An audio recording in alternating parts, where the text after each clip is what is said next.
Et bonjour tout le monde, bonjour à toutes et à toutes, bienvenue sur Uniweb TV, la chaîne Twitch de l'Université de Nîmes. On se retrouve aujourd'hui pour un live spécial dans le cadre des lives de l'orientation, donc dans le cadre du projet Compass, qui est là pour aider les lycéens à mieux comprendre l'orientation dans les études supérieures. On est aujourd'hui à l'Université de Nîmes dans le cadre d'un live pour présenter la licence de droit. Je suis très bien accompagné aujourd'hui. Bienvenue à mes invités. Je vais vous laisser vous présenter pour l'audience. Merci. Je suis Sylvie Salle, je suis maître de conférence ici à l'Université de Nîmes en droit public et je suis également responsable des premières années en droit. Moi, c'est Sacha.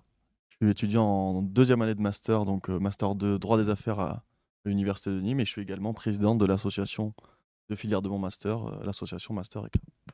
Super. Merci à vous d'être présent. Euh, donc, euh, Avant de commencer, si jamais dans le chat il y a la moindre question sur ce qui va être dit, si vous vous questionnez sur la licence de droit, sur les études de droit, sur quoi que ce soit, que vous avez des questions pour nos invités, vous pouvez les poser à n'importe quel moment. J'ai le chat sous les yeux, je transmettrai. En attendant, je vais vous poser une première question. Si vous deviez présenter la licence de droit à une personne qui ne connaît pas, qui n'en a jamais entendu parler, comment est-ce que vous l'introduiriez? Alors du point de vue enseignant ou du point de vue étudiant? Ben, du point de vue enseignant pour vous, du coup. La licence de droit, c'est vrai que sans savoir exactement ce que c'est, ça doit à la fois faire peur et faire rêver. Faire rêver parce qu'il y a toute cette pop culture autour du droit avec les séries télé, les livres, la musique et autres qui renvoient au droit. Et puis en même temps faire peur parce qu'on se dit la licence de droit, ça doit être ces fameuses années d'études où on apprend quelque chose qui est de l'ordre du code, où ils doivent bien avoir des codes civils à avaler dans cette licence. C'est un peu aucun des deux, dans le sens où la licence de droit, mais ce sera confirmé juste après. La licence de droit, c'est un parcours d'études qui, de mon point de vue, est très chouette, en tout cas en termes de souvenirs et désormais en termes d'expérience enseignante. Et c'est aussi un parcours qui permet de mieux comprendre le monde dans lequel on vit.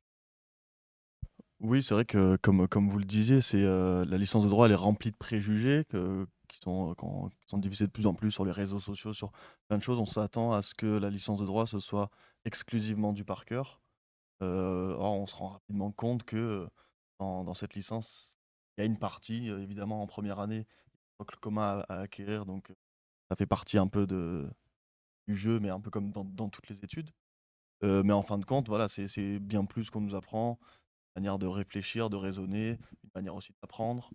Voilà, c'est tout un tas de choses qui sont assez loin des préjugés. Et, on va voir. Je rebondis sur cette idée que la licence de droit, ce n'est pas que du par cœur. Pour ceux qui ne se sentent pas hypermnésiques, qui n'ont pas une mémoire, comme on dit, d'éléphant, la licence de droit n'est pas inaccessible pour vous. Car en réalité, il y a de tout. Bien sûr qu'il faut avoir des connaissances pour pouvoir les manipuler. Et l'art du juriste, c'est l'art de convaincre en réalité.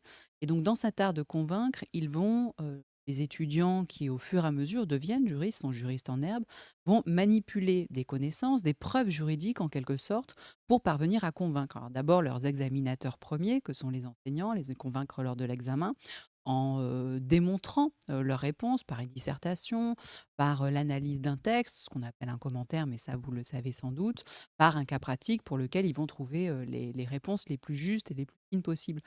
Donc c'est bien sûr qu'il y a des connaissances à acquérir, mais c'est l'art plutôt de les utiliser pour arriver au mieux à raisonner et à convaincre l'autre. Parce que plus tard, alors on pourra en reparler sans doute des suites possibles d'une licence en droit, mais plus tard, ils seront juristes, alors peut-être bien sûr avocats, magistrats, les grands mais pas seulement, dans un service juridique d'une grande entreprise, dans un service juridique de collectivité et bien d'autres choses encore. Donc c'est vraiment plutôt cela, l'art de raisonner, de convaincre, d'analyser, décortiquer, fourmiller, se disputer, discuter, se disputer encore, etc. Et vous avez compris donc que oui, il y a des connaissances, mais elles sont toujours dans l'objectif d'être utilisées. Super, merci pour ces réponses. Vous parliez des clichés du coup sur la licence droit, donc on a bien compris que le cliché sur on doit juste apprendre par cœur, c'est pas du tout le cas. Est-ce qu'il y a d'autres clichés qui reviennent régulièrement, que vous voyez chez les premières années ou sur les réseaux sociaux, à la télé, auxquels vous voudriez répondre, que vous voudriez débunker peut-être sur cette filière? Pour moi, l'un des clichés, ce serait il faut passer 15 heures pour préparer une dissertation. Ce n'est pas tout à fait juste. Alors bien sûr que tous les étudiants n'ont pas la même méthode. Chacun va au fur et à mesure développer la méthode qui lui paraît la plus intuitive, dans laquelle il se sent performant. Il y a une méthode classique qui bien sûr est enseignée, et après chacun l'ajuste. Euh, Se dire qu'il va falloir sacrifier tous les week-ends de sa vie, de toute une année, pour parvenir à réussir ses études. Ce n'est pas tout à fait juste, hein. Quand on voit le parcours d'études des étudiants, on voit bien que c'est plutôt une question d'organisation. Faire un rétro-planning, je sais que mes examens sont en décembre, je suis en septembre, je cale le nombre de semaines, quelles sont celles pour lesquelles je vais travailler, j'ai un contrat salarié, quels sont les jours que je balise pour cela, quelles sont les semaines qui seront des semaines de révision, quelles sont les semaines qui seront des semaines de travail un peu du quotidien, ainsi de suite. Et donc ce travail-là d'organisation, c'est du travail pré-professionnel. C'est comme si je me projetais dans une entreprise, j'ai des dossiers à traiter, je m'organise. Oui, voilà, moi, c'est aussi pour reprendre ce que vous disiez sur la charge de travail. Bon, évidemment, c'est propre à chacun. Chacun a peut-être besoin de plus de temps que d'autres pour assimiler ses cours. Mais ouais, c'est vrai qu'on s'éloigne, en tout cas pour mon cas, je suis assez loin de cette idée de travailler des centaines d'heures par semestre, sacrifier mes week-ends. Je fais pas partie de ces gens-là. C'est plus vraiment arriver à avoir une bonne organisation de travail, une bonne méthode de travail. À mon avis, c'est ça tout l'enjeu au début, en tout cas à l'université. Et c'est la grosse différence entre l'université et le lycée. Et c'est là-dessus qu'il faut s'accrocher, je crois, pour vraiment parvenir à passer les différentes étapes d'un semestre, les différentes étapes d'une année, les différentes étapes de la licence. Il y a une part organisationnelle qui n'est pas à négliger, c'est sûr. Donc trouver sa méthode de travail efficace en sortant du lycée pour... Voilà, c'est vraiment Oui. ça qui, à mon avis, le point le plus important. Que ça vaut pour la licence de droit, et ça vaut pour toutes les autres filières, ça vaut pour l'université en général, je dirais. Mais les étudiants sont accompagnés pour cela. Enfin, dès le début, chaque enseignant, dès le premier semestre de la première année de licence, donnera des conseils dès l'arrivée des TD, c'est-à-dire les travaux dirigés disciplinaires, des conseils seront donnés. Donc au fur et à mesure, le pli peut être vite pris. Chacun adapte, bien sûr, mais c'est l'idée qu'il ne faut pas se décourager du fait de la quantité, un, de discipline, deux, de la quantité de travail que l'on a l'impression qu'il faudra fournir. Là, je donne souvent cette phrase d'Épictète aux étudiants. Le tourment des hommes, finalement, ne vient pas des choses elles-mêmes, en l'occurrence, ce serait de l'idée qu'ils se font de la charge de travail, mais vient de l'idée de cette charge de travail. Donc ce n'est pas la charge de travail en soi qui est problématique, c'est l'idée que l'on peut s'en faire et qui peut bloquer parfois. La charge de travail, elle est peut-être un poil supérieure à celle du lycée, certes, mais comme il y a une plus grande liberté d'organisation, en réalité, cela peut être très bien vécu également. C'est vrai que pour les lycéens qui nous regardent peut-être, la transition entre le lycée et l'université, elle peut faire bizarre au début. Oui. C'est pas les mêmes méthodes de travail, on n'a pas le même nombre d'heures de cours. Du coup, en droit, c'est quoi le nombre d'heures de cours par semaine, les CM, les TD? À quoi est-ce que les lycéens peuvent s'attendre en sortant du lycée en arrivant ici? Alors, par semaine, c'est compliqué parce qu'en réalité, c'est plutôt par volume. On parle de volume pour chaque enseignement. Il y a, par exemple, pour l'une des matières que j'enseigne en première année, le droit constitutionnel, 33 heures au premier semestre, 33 heures au second semestre, avec à chaque fois 12 heures de TD qui sont associées. Donc cela permet d'avoir une idée, 45 heures au premier, 45 heures au second semestre. Et il y a 3 matières que l'on dit fondamentales qui ont exactement le même volume horaire et en CM et en TD. Et après, selon les disciplines, c'est sur le semestre 30 heures ou 24 heures ou un peu moins. Il y a différents modules. Et certaines semaines sont affectées seulement aux enseignements que l'on dit cours magistraux au tout début d'un semestre, avant que les travaux dirigés ne commencent, soit de méthode, soit disciplinaire. Donc des semaines qui pourraient paraître un peu allégées au début, peut-être un peu allégées aussi à la fin. Et c'est sur le cœur du semestre que là, il y a vraiment voilà, une sorte de routine assez importante qui se met en place. Donc, grosso modo, c'est difficile de vous dire exactement si vous m'écoutez et que vous êtes au lycée en train de vous demander si ça vaut le coup ou pas de venir en droit. C'est difficile de vous dire c'est toutes les semaines 35 heures de cours. Non, ça dépend vraiment des semaines. Et en réalité, chacun s'adapte, hein. Je ne vais pas vous dire que vous ne devez pas venir en cours, mais si un jour vous passez votre permis sur un créneau de cours magistral, ce ne sera pas interdit non plus. Justement, on parle de cours magistral, travaux dirigés. Peut-être que dans l'audience, on a des gens qui ne savent pas ce que c'est. C'est quoi la différence entre les deux? Quelles sont les spécificités de chacun? De quoi on parle quand on parle de cours magistral et de travaux dirigés? Est-ce que vous voulez répondre d'expérience? D'expérience, puis j'ai peut-être pas les termes exacts, mais les cours magistraux donc correspondent aux cours en amphithéâtre, dispensés par les maîtres de conférences, en général sur 3 heures. Et puis les TD, les travaux dirigés, ce sont les heures de cours associées à certaines des matières, les matières majeures qu'on appelle, ouais, oui, que je dis pas de bêtises, oui, les majeures, voilà, c'est ça. Et donc, il y en a en tout cas, en tout, il y en a 3 par semestre. Pour la première année, donc c'est droit constitutionnel, introduction au droit, introduction au droit, histoire du droit, pardon. Et la troisième, je l'ai oublié. Droit civil. Droit civil, voilà, ça recommence à remonter un petit peu la licence. Et donc sont associés des heures de TD. En tout, j'ai pas le volume horaire en tête. C'est 12 heures. Voilà, 12 12 heures heures. ici à l'UNIM. Et Pour donc, 33 heures de cours magistral. voilà. Et donc des travaux dirigés avec des devoirs à rendre. Exactement. Cela permet d'approfondir la matière, qui est une matière matricielle, qui est une matière essentielle, importante, vous l'avez compris. Et sans être bon juriste dans ces disciplines-là, on considère qu'on est passé à côté de quelque chose. Donc pour l'histoire du droit, le droit civil, le droit constitutionnel en première année, et puis quand on monte dans les étages de la licence, d'autres matières seront dites, matières ATD, donc importantes, je pense au droit administratif par exemple pour la deuxième année. Ce sont des matières pour lesquelles vous allez avoir un panorama qui permettra à un moment donné de s'arrêter, ça c'est le TD qui le permet, sur une thématique précise et de s'interroger, de réfléchir avec les grands auteurs qui ont répondu aux questions importantes de cette discipline, s'interroger sur l'actualité aussi, voir ce que les juristes ont pu produire comme décision de justice un peu étonnante, etc. Donc c'est assez réjouissant en réalité le TD parce que c'est le moment où on a le temps, sur 1 heure et demie ou sur 2 heures, ça dépend des enseignants, on a le temps de vraiment réfléchir et en groupe. Parce que le TD, c'est forcément un volume, un nombre d'étudiants aussi plus réduit, environ une trentaine d'étudiants. Et à 30, on réfléchit bien. On peut interagir, on peut avoir du débat, on peut créer des battles, on peut exposer ses idées, et ce qui n'est pas possible évidemment en amphithéâtre lorsque la promotion est rassemblée dans son ensemble. Dans ce que vous venez de dire, il y a quelque chose qui me pique l'oreille. Introduire des battles.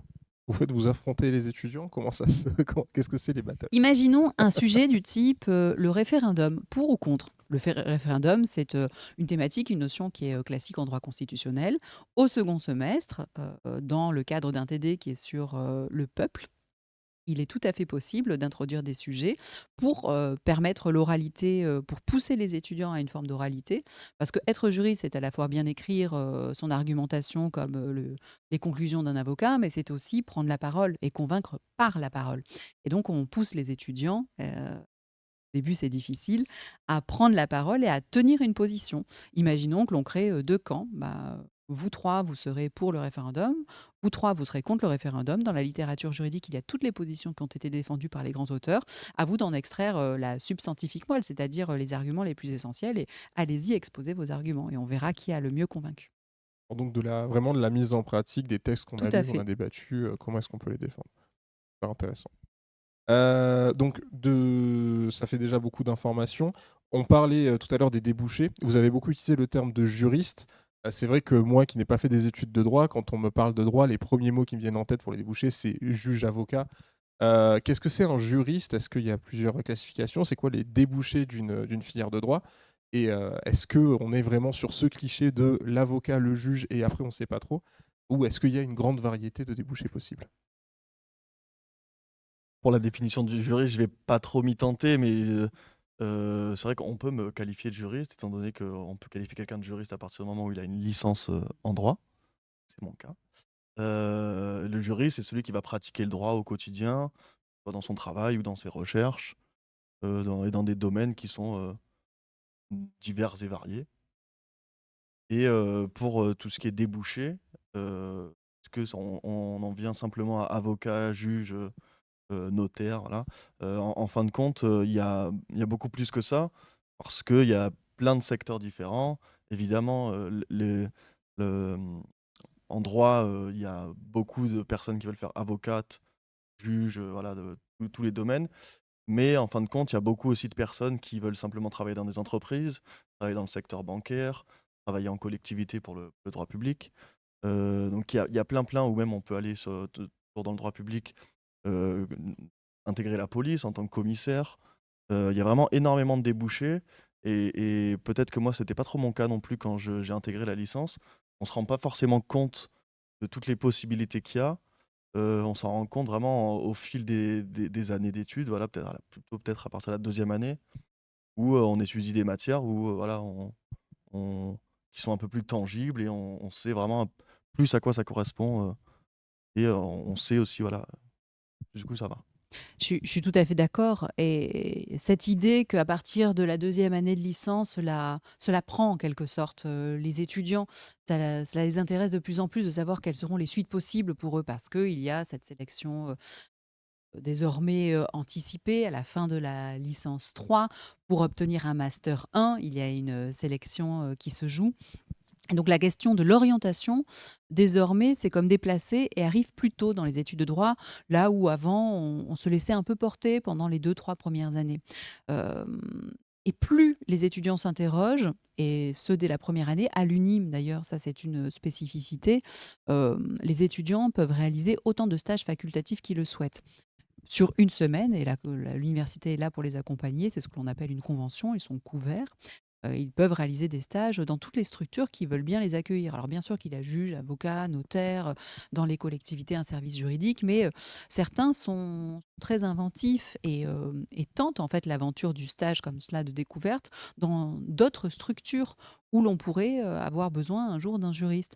Et effectivement, les entreprises, les métiers de la police, les métiers de la gendarmerie aussi pour voir le pendant militaire, sont des métiers qui attirent beaucoup les étudiants de première année. Et au fur et à mesure, les étudiants, parce que c'est une promotion, la licence 1, une promotion, la licence 2, pareil, la licence 3, etc., les étudiants créent des connexions entre eux, et plus ils ont fait des stages, plus ils discutent entre eux, et plus ils ont des idées. Ah oui, mais donc, tu as fait un stage là, mais ah oui, moi je pensais peut-être là, mais je ne sais pas si on m'acceptera, mais si, tente-le, tu verras. Et ainsi de suite. Non, mais ça fait boule de neige. Et cela permet que les expériences soient partagées entre les étudiants. Et ils se rendent compte qu'on peut être juriste un peu partout, en réalité. On peut être juriste à la SNCF, on peut être juriste chez EDF, on peut être juriste, etc. Et donc décliner, être juriste ici, dans le Gard, mais également trouver un poste à l'autre bout, pourquoi pas en Bretagne, à l'autre bout de la France, pourquoi pas à Strasbourg. Être juriste, c'est aussi être exportable, puisqu'il n'y a pas vraiment de frontières. Oui, bien sûr. Du coup, vous parlez de cette spécificité de l'université Nîmes de proposer, enfin, de donner la possibilité de faire un nombre de stages de notre choix. Est-ce qu'il y a d'autres spécificités à Nîmes? Et je sais qu'il y en a qui peuvent s'inquiéter de est-ce que je devrais aller à Nîmes? Est-ce que je devrais aller dans une autre université? Est-ce que c'est mieux d'aller à tel ou tel endroit? Déjà, comment vous répondriez à cette question et quelles sont les autres spécificités de l'université de Nîmes au niveau de la licence de droit? Alors, première réponse, le socle de la licence, c'est-à-dire les disciplines qui sont enseignées, les volumes horaires, tout cela, c'est assez uniformisé en réalité. Et donc, vous trouverez les mêmes enseignements ici à l'Université de Nîmes que par exemple à l'Université de Montpellier, d'Avignon, d'Aix, Toulouse, Bordeaux, et on pourrait remonter encore en termes géographie. En revanche, ce qui fera peut-être la spécificité de Nîmes, si ce n'est pas l'intitulé des disciplines, ce sera peut-être l'environnement dans lequel ces disciplines vont être assurées et assumées par les enseignants. Venez visiter l'université de Nîmes. Je vous y encourage. Les amphithéâtres vous sont ouverts, hein, d'ailleurs. Si vous souhaitez assister à un cours magistral, c'est public, c'est ouvert, vous pouvez venir. Vous pouvez vous annoncer si vous le souhaitez, mais ce n'est pas forcément obligé non plus de demander une autorisation. Venez voir, le cadre est formidable. Vous êtes ici dans une bâtisse qui a du sens, qui a une histoire. C'est l'enceinte de Vauban. Certains des TD sont dispensés sur le site de Hoche, qui est tout neuf, tout est flambant neuf de toute façon ici, qui est tout neuf. C'est l'ancien hôpital avec un nombre de salles prêts à vous accueillir dans des conditions qui sont tout de même des conditions très très confortables.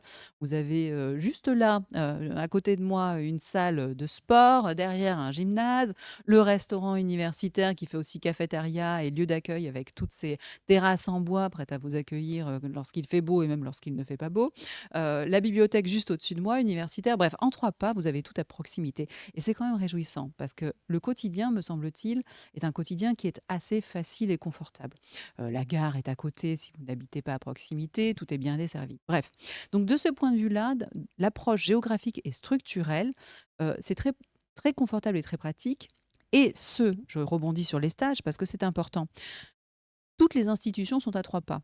La préfecture du Gard, le tribunal administratif, le tribunal judiciaire, la cour d'appel, toutes les institutions qui sont celles vers lesquelles les étudiants se dirigent en premier lieu pour des stages sont à moins de 10 minutes à pied, toutes. C'est exceptionnel. Mais super, merci pour cette réponse. Et du coup, en plus de ce fait qu'on est dans une université, on aime bien dire université à taille humaine. S'il y a des étudiants qui sont venus nous voir sur des salons ou pendant les journées portes ouvertes, c'est quelque chose qu'on répète beaucoup. Donc c'est vrai qu'on a aussi un contact qui est différent peut-être de plus grandes universités avec les enseignants et aussi avec les autres collègues de promo. Peut-être que tu pourrais nous parler un petit peu de la vie étudiante. Je sais qu'à Nîmes, on a une asso droit qui est super active. Est-ce que tu peux nous en parler un petit peu? Juste pour revenir sur l'idée de fac à taille humaine, on s'en rend vraiment compte, parce que d'expérience, je suis aussi allé à l'université de Montpellier. C'est vrai qu'on compare souvent les 2 universités parce que ce sont les plus proches. Hem, c'est vraiment différent parce que, j'ai peut-être mes chiffres seront pas exacts, mais en première année, je crois qu'il y a environ 400-500 étudiants. En première année à Montpellier, je crois qu'ils sont une 1 500 environ. Donc, hem, le contact avec l'enseignant sera peut-être plus difficile, sera peut-être, ouais, ce sera plus difficile tout simplement. Alors qu'à Nîmes, voilà, les profs sont plus accessibles, dans des amphis tout neufs aussi comme vous le disiez, parce que la fac fait peau neuve. Donc c'est ça qui est génial et en plus, il y a, la vie étudiante qui, continue de se développer, comme vous le disiez avec, l'asso droit. Nous, de notre côté, au niveau du master, on a une association de filière, l'association Master Éclat, avec laquelle on essaie d'organiser, au maximum des événements, pour les étudiants, heu, pour notre promotion aussi parce que c'est une association de filière, et l'asso droit qui se développe de plus en plus sur tous les domaines, que ce soit, soirée étudiante, cet aspect-là, mais aussi sur l'aspect pédagogique. Là, récemment, il y avait le concours d'éloquence, voilà, pour leur faire un peu de pub, heu, Mais oui, c'est et c'est plein formidable. de conférences. Formidable. Le concours d'éloquence, c'est l'un des exemples, parmi d'autres, de ce que sont capables d'organiser les étudiants ici. Et c'est assez incroyable. Ils ont mobilisé des partenaires, ils ont créé un moment, en fait, un moment de partage entre, bien sûr, les étudiants qui participaient, mais entre les étudiants qui participaient au concours et ceux qui ne participaient pas, qui étaient simplement observateurs, mais également avec l'équipe enseignante, tous ceux qui, de l'extérieur, qui sont à l'extérieur de l'université et qui ont rejoint l'université pour participer en tant que membre du jury. Donc, c'est un exemple parmi d'autres, évidemment, mais ça donne une idée de ce qu'est la synergie. Voilà, c'est cela. Il y a une forme d'émulation et de synergie à l'UNIM qui caractérise peut-être un peu plus qu'ailleurs ce qu'est le quotidien des étudiants. Ben, merci beaucoup pour ces réponses. Peut-être un point qui inquiète le plus les lycéens qui peuvent nous regarder, c'est la question des spécialités, au lycée. Quelles spécialités peuvent amener vers des études de droit? Qu'est-ce que vous conseilleriez? Est-ce qu'il y a des spécificités, des spécialités bloquantes ou pas du tout? Comment est-ce que ça se passe à ce niveau-là pour le recrutement en licence de droit à Nîmes? Alors, je ne peux pas vous dire quels seront les paramétrages des différents algorithmes sur les 10 années à venir. Je n'ai pas de visibilité là-dessus. Moi, j'ai le sentiment, mais c'est très personnel. Je vais vous donner d'abord un avis subjectif avant d'en venir à l'avis peut-être plus objectif, enseignant-chercheur. J'ai le sentiment qu'il faut s'exprimer là où on se sent à l'aise et que si votre passion, c'est par exemple la physique-chimie de laboratoire ou le théâtre, c'est pourquoi vous en priver si votre lycée vous l'offre.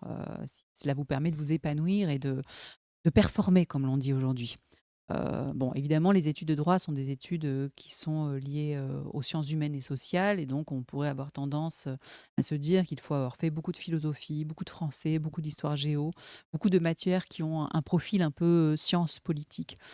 Hem, je ne suis pas de je n'entre pas dans ce cadre-là puisque pour ma part, j'ai passé un bac scientifique, donc et je vois bien que parmi les étudiants qui nous rejoignent chaque année, il n'y a pas, finalement de préférence à réaliser entre ceux qui viennent des sciences dures, ceux qui viennent, d'une certaine, attirance et attraction pour la littérature et déjà au lycée les sciences humaines et sociales et notamment les sciences économiques.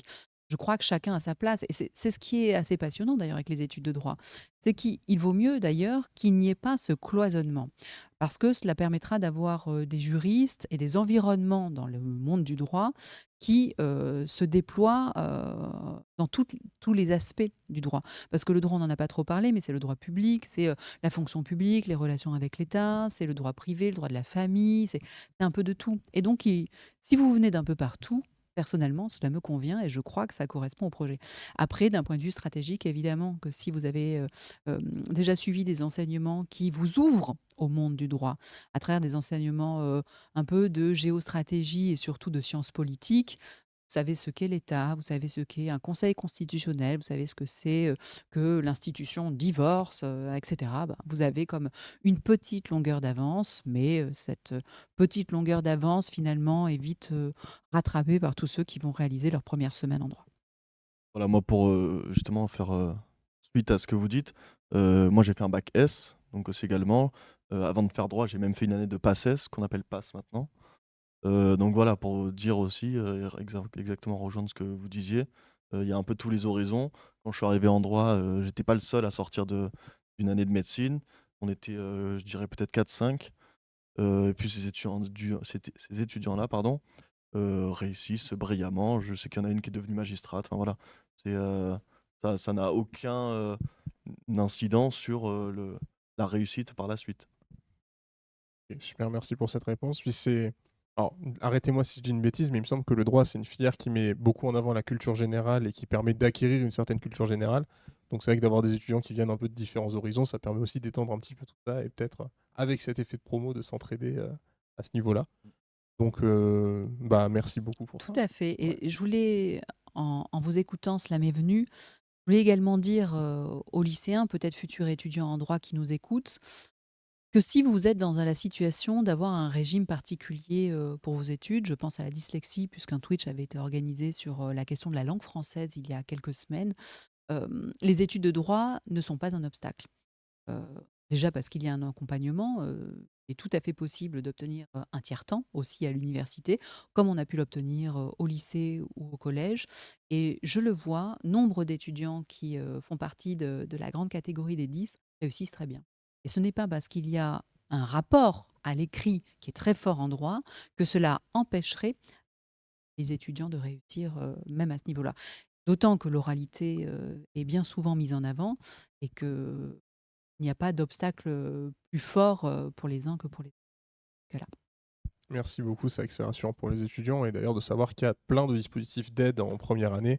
Il y a du coup les accompagnements pour les personnes dans des situations spécifiques. On a le tutorat qui permet aux étudiants d'avoir des conseils d'étudiants des années supérieures, des possibilités d'avoir un accompagnement par le BA2IP, le Bureau d'aide à l'information et à l'insertion professionnelle. Énormément de choses qui sont là pour vous aider, pour vous accompagner.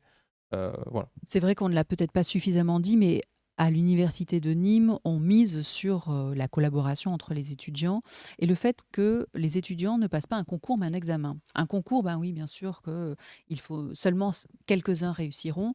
Un examen, c'est très différent. Plus vous êtes nombreux à réussir, droit à l'examen, plus nous sommes heureux et donc on fait en sorte que vous ayez des relais, des réponses qui viennent aussi de vos pairs. Le tutorat est un très bel exemple et c'est une réussite. Cela permet aux étudiants bien de se sentir accompagnés par ceux qui sont déjà, voilà, qui ont déjà passé les obstacles et qui sont situés dans les années supérieures de la licence. C'est vrai qu'on peut avoir ce cliché au lycée, quand on rentre à l'université, on est livré à nous-mêmes, en pâture devant des enseignements qu'on comprend pas. Il y a énormément de choses pour vous accompagner, même si c'est vrai que la part du travail personnel prend plus d'importance par rapport au lycée. Il ne faut pas non plus s'inquiéter et se dire que vous allez être complètement perdu, livré à vous-même. Il y a plein de choses pour vous aider, pour vous accompagner. Bien sûr, moi je dis toujours à mes étudiants en première année, vous êtes seul face à votre copie d'examen et c'est normal, vous êtes seul au moment où vous rédigez votre devoir maison et c'est normal, dissertation, commentaire ou autre. En revanche, vous pouvez préparer le terrain à plusieurs. Parce que le travail d'équipe, c'est un travail qui est logique en réalité, dans un service juridique, dans un cabinet d'avocats lorsqu'on se réunit, lorsque les magistrats décident en collégialité, etc. Et donc ce travail d'équipe, il est possible dès le début, c'est-à-dire réviser ensemble, se poser des questions, préparer une plaquette de TD, alors on dit plaquette, fiche, dossier documentaire, peu importe, préparer ensemble les 10 à 15 pages qui ont été proposées à l'étude pour réaliser le TD et le sujet qui est posé. Tout cela, bien sûr, ce n'est pas un travail solitaire de septembre à juin. Pas du tout. Il y a des moments de solitude, bah oui, face à sa copie d'examen, je le redis, mais il y a bien d'autres moments où, plutôt que de rester seul, on peut au contraire nouer des liens. Vous ne trouverez peut-être pas votre meilleur ami ou votre meilleur ami tout de suite. En revanche, ben, vous nourrez des relations qui sont quasi des relations pré-professionnelles. Et c'est comme cela, lorsqu'on entre en poste quelque part, au départ, on n'a pas forcément des amis, mais on joue le jeu de la cordialité et des relations aux autres, et ça se passe. Sacha, tu Non, valides? oui, cette collaboration entre étudiants, moi, c'est vraiment en rentrant, parce que c'est l'exact opposé de médecine, où médecine, on est là, vraiment, il y a une concurrence parce que il y a ce concours, etc. En droit, il y a plus cette collaboration. Moi, c'est durant cette année-là que j'ai rencontré les gens qui font partie de mes meilleurs amis. Donc voilà, ça rejoint En, ce que en vous droit, on dites. garde longtemps ses meilleurs Voilà, amis. peut-être mon futur collaborateur, je Oui. ne sais pas. Oui, c'est ça qui est intéressant. Et on avance à plusieurs. Et puis, c'est peut-être aussi plus simple à l'université de Nîmes parce qu'on est moins nombreux et parce que Nîmes aussi est une ville assez petite, donc on trouve assez facilement des têtes qu'on connaît. Mais voilà, c'est ça qui est agréable, en tout cas à l'université, en plus d'être accompagné par tous les services de la fac. Et le département droit, au-delà des services administratifs, soutient les initiatives des étudiants qui sont là pour la valorisation de leur propre parcours, mais également la valorisation des études de droit en général. Et bien sûr, les étudiants ont tout notre soutien et vous, futurs étudiants, vous également. Merci beaucoup. Est-ce qu'il y a des points qu'on n'a pas abordés que vous voudriez aborder, qui vous viennent comme ça? Je pense qu'on a. Moi, simplement pour dire, bon, ça concerne peut-être moins les lycéens ou ça les concernera un peu plus tard. Moi, étant donné que je suis étudiant en Master 2 à l'Université de Nîmes, voilà, pour préciser que les personnes qui souhaiteraient commencer un cursus en droit peuvent le faire entièrement à l'Université de Nîmes, de la licence jusqu'au doctorat. Il y a deux masters en tout, un pour le droit privé, un pour le droit public. Moi, je fais partie de celui en droit privé, donc droit des affaires. Et puis le doctorat, bon, je vais pas me lancer sur ce terrain-là parce que je fais pas partie des gens qui veulent poursuivre sur un doctorat, sur une thèse. Mais voilà, on peut vraiment faire tout le cursus à Nîmes. Oui, bien sûr, tout est possible. Sur les masters, j'y reviens. Il y a un master qui est plutôt droit privé, quand l'autre est droit public. Si vous le souhaitez, vous entrerez à l'université l'année prochaine. Il n'est pas impossible que d'autres masters apparaissent. D'ici le moment où vous-même serez à vous positionner et à vous interroger sur les suites possibles de votre parcours.